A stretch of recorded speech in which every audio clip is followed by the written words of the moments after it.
there were so many things, and when, me and my husband, when we talked about how we were gonna do this, that we decided we were just not gonna do, right? And there were certain things we promised ourselves that we would do. Because there was a lot to consider. Not only do we wanna raise a good human being, but also, my son is multicultural. Like I said, he's mixed. He's half Puerto Rican, half white, hard tea. That Midwest white hits different, you know what I'm saying? Like, that's... I know there's white people here, but if my husband walked in, even y'all would be like, that's a white guy. Like, you'd be like, I'm white, but that's unseasoned chicken that just walked through the front door. That is level 10 white. Don't y'all come for my porcelain king.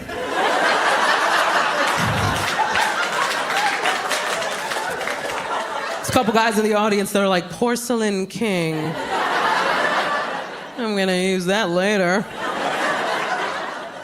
But I had to think about that, man. Like, my son is mixed. Or as I like to say, his DNA's been colonized.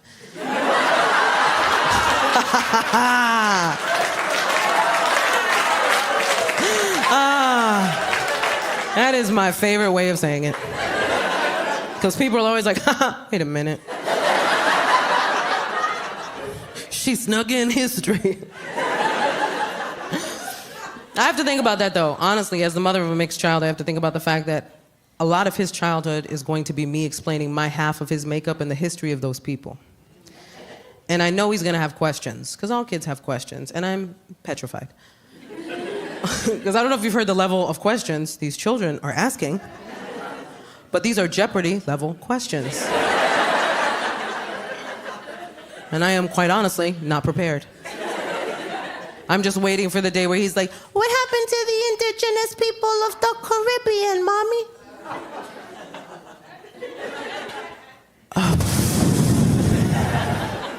And then I just look at his dad.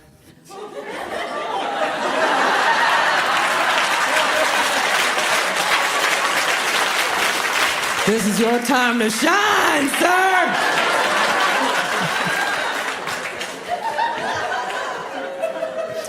My poor son is walking around like, I come from the oppressor and the oppressed. I'm the problem and the solution.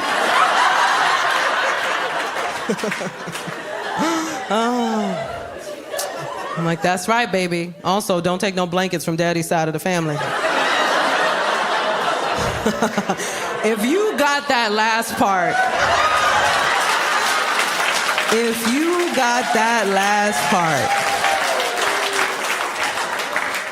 I love you from the bottom of my heart. Because the amount of times I'd looked out at an audience of people that's like, what's wrong with their blankets? What's wrong? What's the thread count on the blankets?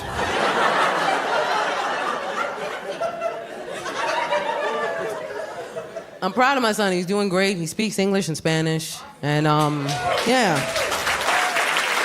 Humble brag. And really, look, if you're in the audience and you're Latino, Latina, Latine, Latinx, any of them, and you don't speak Spanish, that is okay. It doesn't make you lesser. It doesn't mean that people should make you feel lesser. I spent a lot of my younger years so judged because I didn't speak Spanish well enough for the people around me that I just stopped altogether and didn't learn till I was older. And here's the thing, I'm also third generation. And if you're third generation, then you know what I'm talking about. By the time I came around, everybody had assimilated already. So English was the norm in our household. When my parents were growing up, it was different. They spoke Spanish only inside the house. But that's because at that time, there was something called a gag law, where Puerto Ricans could not display a Puerto Rican flag or speak or sing any patriotic songs. So it was dangerous to speak Spanish outside of the house. So for me, I didn't speak it in the house, only spoke English, so I learned it from all of my coworkers when I started working. And all of my coworkers were Mexican.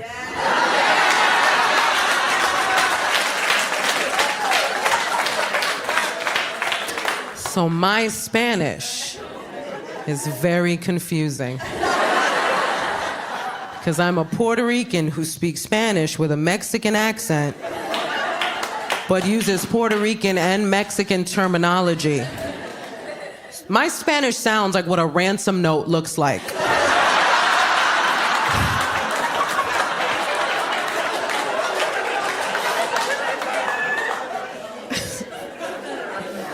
Like, people who are fluent in Spanish hear me speak Spanish and they're like, where are you from? I don't know, man, I'm trying to figure it out. My son does, he speaks Spanish, but he's nervous in Spanish, so he like whispers in Spanish. I know, it's adorable and creepy, huh? Kids do not know the rules of whispering, so they just like do it whenever.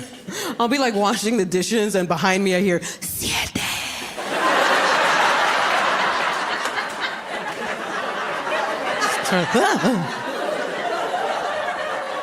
Mommy's gonna burn some sage now.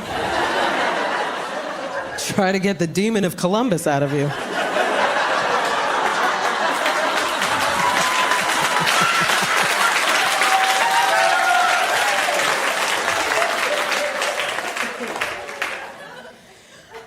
I'll tell you what. First of all, we should start with this. I should have started here. I didn't even know I was pregnant. We should have probably started there. I mean, I knew before the delivery date. I didn't show up at the hospital like, my tummy hurts.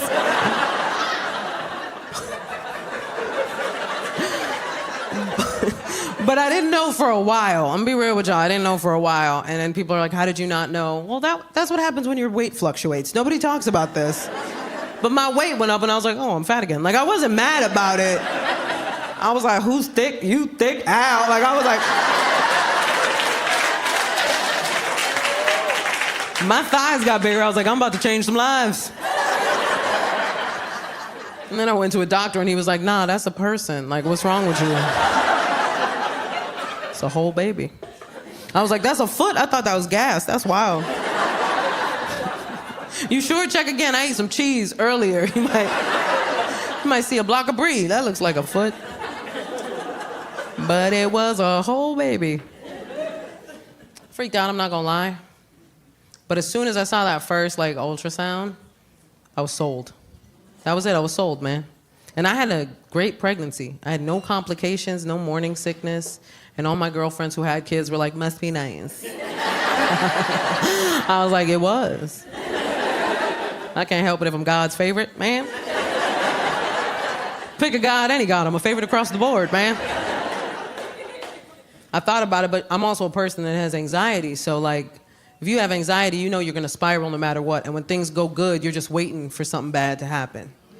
Anxiety is a terrible trap that we get caught up in. Because here I was having the most beautiful pregnancy, and all I kept thinking was something's going to go wrong. Something's going to go wrong. And sure enough, I thought of something. Because you think hard enough, you're going to create a problem. And right away, I was like, oh, I know what it is. I didn't know I was pregnant for a while, and I'm a weed smoker. And I was like, maybe my baby's a little too relaxed.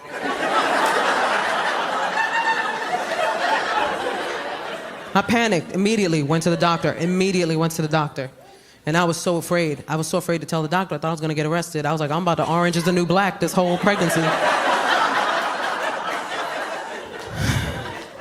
I was ready to get locked up. I told the doctor, I was like, hey doc, I don't know how to tell you this, but I didn't know I was pregnant for a while, and I'm a weed smoker. And he was like, me too, what are we talking about right now?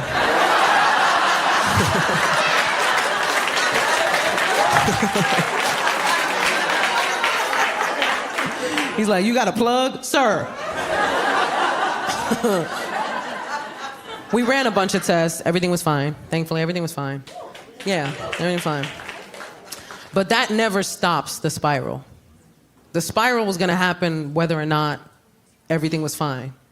Because I was spiraling, and when you spiral, there is no rationale in it. You know, you have no ability to stop yourself from going to the craziest lengths when you spiral. And I was like, oh my God, I was going crazy. I was like, I'm gonna go to push, and the room's gonna fill with smoke.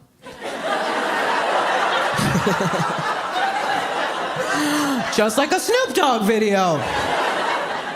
My son comes out like, 1, 2, 3. Oh, that was a silly one, but we all went with it. Everything was fine. I'll tell you something, man. Giving birth during the pandemic was wild. It was wild, man. They ushered us all into this, like all the pregnant women into this one room. We didn't all arrive at the same time. But they ushered us all into this one room and then separated us by curtains. And it's my first kid, so I was like, this seems legit. I'm sure those are special pandemic curtains.